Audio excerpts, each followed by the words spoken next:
Vietnam gak level, timnas Indonesia akan menghadapi timnas Inggris hingga berhasil di FIFA Matchday. Naturalisasi bintang Swansea City lancar, timnas Indonesia tambah tenaga baru. Akhirnya Sintayong konfirmasi perpanjang kontrak seumur hidup bersama timnas Indonesia. Jordi Amat dan Yance Sayuri akhirnya bisa main melawan Brunei Darussalam. Simak video selengkapnya sebagai berikut. Vietnam gak level, timnas Indonesia akan menghadapi Inggris hingga berhasil di FIFA Matchday. Ya, Pratama Arhan, Elkan Bagot dan Rafael Struijk akan bersiap menghadapi timnas Inggris hingga berhasil di FIFA Matchday.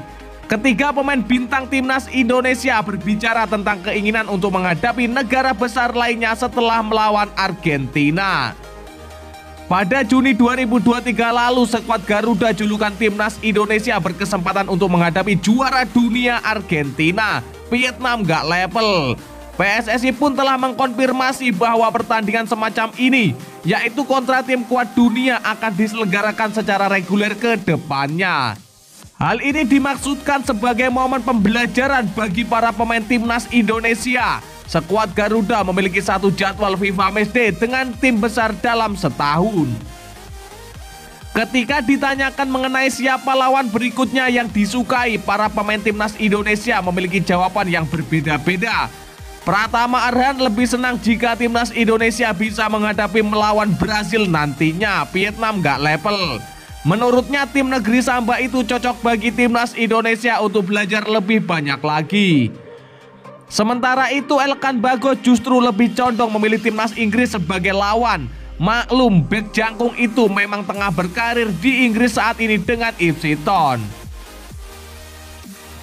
Sedangkan Rafael Struijk mengatakan bahwa timnas Belanda layak diundang untuk FIFA Matchday.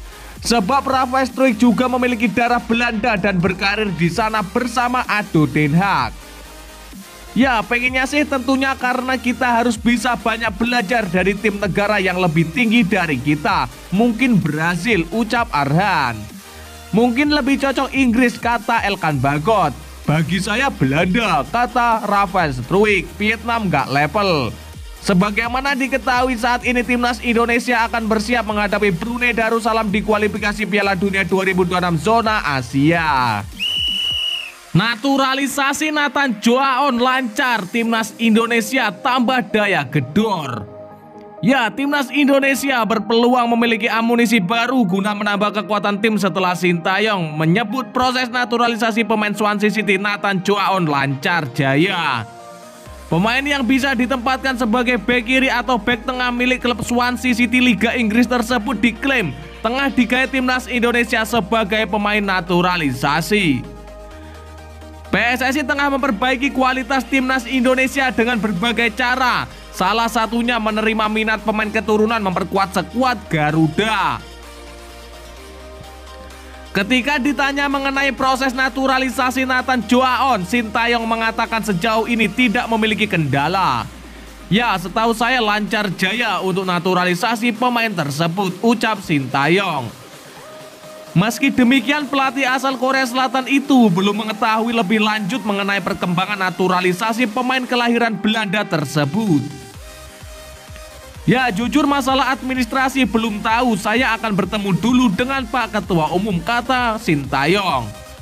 Sintayong tidak membantah timnas Indonesia masih membutuhkan pemain keturunan guna meningkatkan kualitas skuad dan juga memperbaiki prestasi ke depannya.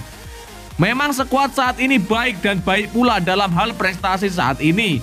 Tapi untuk kedepannya biar kita bisa lebih berprestasi, sebisa mungkin akan cari pemain keturunan, kata Sintayong. Sintayong telah konfirmasi perpanjang kontrak seumur hidup bersama timnas Indonesia. Ya, kabar gembira untuk pecinta sepak bola Indonesia. Pelatih timnas Indonesia Sintayong segera memperpanjang kontraknya bersama timnas Indonesia. Sintayong memberikan lampu hijau akan bertahan setelah kontraknya berakhir pada 31 Desember 2023. Hal itu disampaikan dalam konferensi pers di Jakarta hari ini. Ya, saya akan bertahan di timnas Indonesia. Kalau tidak salah itu perpanjangan kontrak akan diumumkan secara resmi, kata Sintayong. Sintayong mengatakan saat ini sedang melakukan komunikasi intens dengan Ketua Umum PSSI Erick Thohir. Ia meminta publik sepak bola Indonesia bersabar untuk mengetahui detail kontraknya. Ya, sedang dalam pembicaraan juga dengan Pak Erick, jadi tunggu saja. Lanjut mantan pelatih Korea Selatan itu.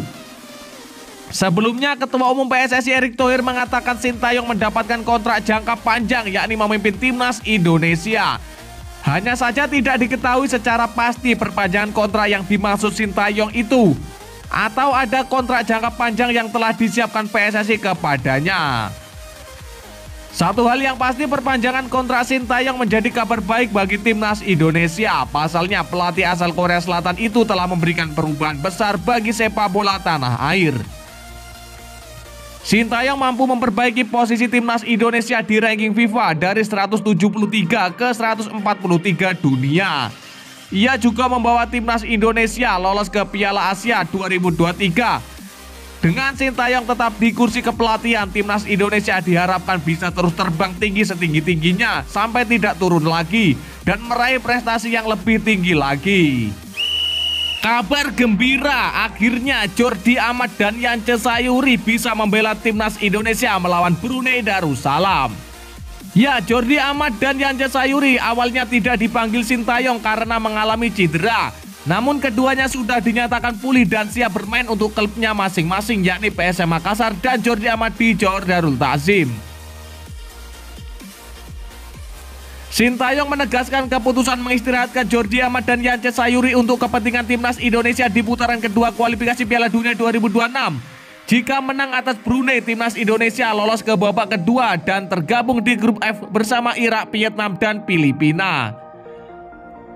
Jordi Amat dan Yance Sayuri memang tidak dipanggil untuk persiapan bulan November dan memang harus fokus juga untuk terapi, kata Sintayong.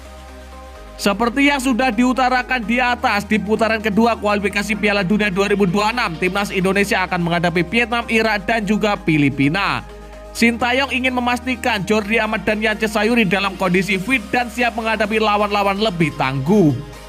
Sebelum tampil di babak kedua, timnas Indonesia harus fokus menghadapi Brunei. Timnas Indonesia wajib menang atas Brunei Darussalam. Jika menang, timnas Indonesia akan mengalami kenaikan posisi di ranking FIFA. Tidak tanggung-tanggung, timnas Indonesia bisa naik 4 peringkat di ranking FIFA, yakni dari posisi ke-147 ke 143 dunia. Ya, dan lantas bagaimanakah menurut pendapat kalian? Silakan kalian tulis di kolom komentar.